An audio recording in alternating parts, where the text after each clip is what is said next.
वगैरह वगैरह धीरे धीरे सारे बैंकों को इससे जोड़ दिया जाएगा। बैंक के पास ही ये अधिकार होगा ये प्रीपेड सर्विस देने के लिए। जैसे मान के चलिए बहुत सारी कंपनी है, डेल कंपनी है, अमेरिका की डेल कंपनी या कोई कंपनी है, वो चाहती है अपने किसी वर्कर को मुंबई भेजी है काम से कि अब मुंबई में उसको रहने के लिए बढ़िया होटल चाहिए, तो उसने वर्कर को दिया कि लो भैया 20,000 रुपया तुम ताज होटल में रह जाना, क्योंकि मेरी कंपनी का नाम होगा, ताज होटल में रहोगे तो।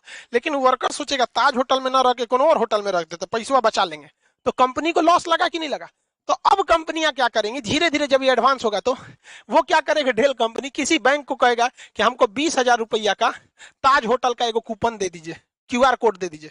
तो ये 20,000 का देगा तो कुछ अपना चार्ज भी लेगा, 20,000 का देगा तो। अब बताइए ये आदमी जो कंपनी थी या सरकार थी उसने कूपन बनाने को दिया, तो ये बैंक किसको रिक्वेस्ट भेजेगा, NPCI को। ये 1 सेकंड के अंदर अंदर इसको कोड बना के दे देगा। NPCI 3 गो कोड बनाएगा। पहला एगो रखेगा अपने पास कि भाई दी में कोई विवाद हो गया तो हम मैच कर लेंगे, एगो उस वर्कर बाकी बैंक को दे देगा। तो बैंक किसको देगा, एगो वर्कर को कि हाँ भैया ले जाइए आप ताज होटल में रुकिएगा। एगो स्कैन करने के लिए कहाँ चल जाएगा, ताज होटल के पास। अब लो तुम ओबराय होटल में लगाओगे, किसी और होटल में लगाओगे, वो सुनबे नहीं करेगा।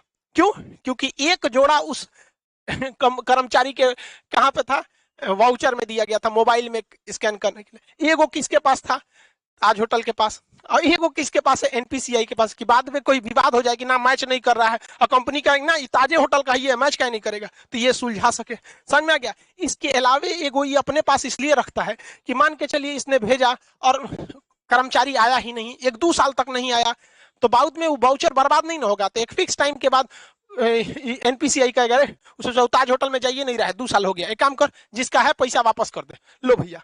तो इतना वेल डिसिप्लिन हो जाएगा ये चीज जिसका कोई हद नहीं। अब सरकार पहले याद कीजिए, पहले राजीव गांधी जब प्रधानमंत्री हुआ करते थे उस समय की बात है, वो कहते थे 100 रुपया भेजती है सरकार तो 55 रुपया पहुंचता है। अब बताओ भाई, अब तो इसमें टेक्नोलॉजी का है, 100 रुपया भेजेगी सरकार तो 100 रुपया पहुंचेगा, और जो ने चीज काती भेजेगी वही चीज में पहुंचेगा, क्योंकि उसका जोड़ा 3-3 को बनाया है। एगो NPCI रखा है, एक जिसके लिए आपको भेजा है, दूसरा जहां स्कैन करेंगे वहां पे।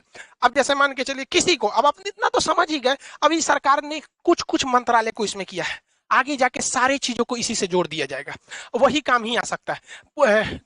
कई ऐसे डिपार्टमेंट है सरकार के जहां सरकार देती है पेट्रोल भरवाने का पैसा कि लीजिए फलाना अधिकारी हैं आप, पेट्रोल भरवा लीजिएगा 10,000 का, और दौरा कीजिए गांव गांव में विकास हो रहा है कि नहीं। तो सर अधिकारी क्या करते थे, सब घर में सुतते थे सर, अब पेट्रोलों का पैसा बेच देते थे सर।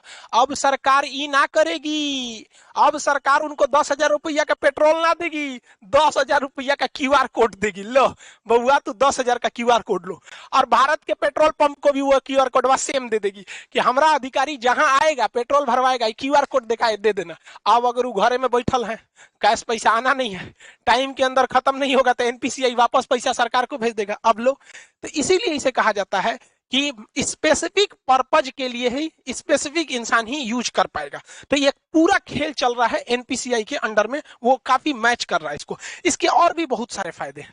पहला कि इसके लिए किसी भी तरह के नेट की जरूरत नहीं है, आपको जरूरत नहीं है, जो पैसा काटेगा उसको जरूरत है। अब मेरे पास QR कोड आ गया है तो हमको क्या जरूरत है नेट कोड का, जो पैसा काटना है जो दुकानदार है उसके पास रहना चाहिए, पर्सन के पास नहीं रहना चाहिए। इसके लिए किसी एप्लीकेशन की जरूरत नहीं है।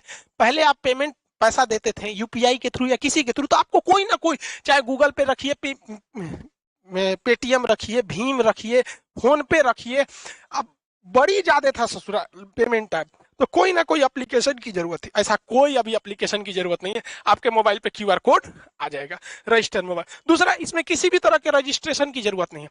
अभी क्या है, कोई मोबाइल से करना चाहता है तो फोन पे डाउनलोड कर लेगा, ले ससुरा KYC नहीं है, रजिस्ट्रेशन नहीं है, 20 गो झमेला है, इसमें कोई रजिस्ट्रेशन की जरूरत, कोई लिमिट भी नहीं है, कितना का QR कोड बनाना है, कितना, कोई दिक्कत नहीं।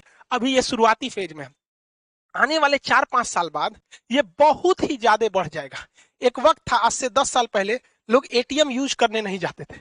एगो बैंक का ATM था, सोचा कौन बैंक का था, ICICI का था कि HDFC का, उसमें हम आज से 10-12 साल पहले ATM का कड़वा लगाए थे, तो अंदर लेके चल गया था, धक धक करने लगा था, सोचा हमारा कड़वा अंदर ले गया, देगा कि नहीं देगा। लेकिन आज देखिए ATM कितना फेमिलियर हो चुका है, तो धीरे धीरे ये भी काफी फेमिलियर हो जाएगा। अब आप समझ गए कि ये स्पेसिफिक काम में ही इसे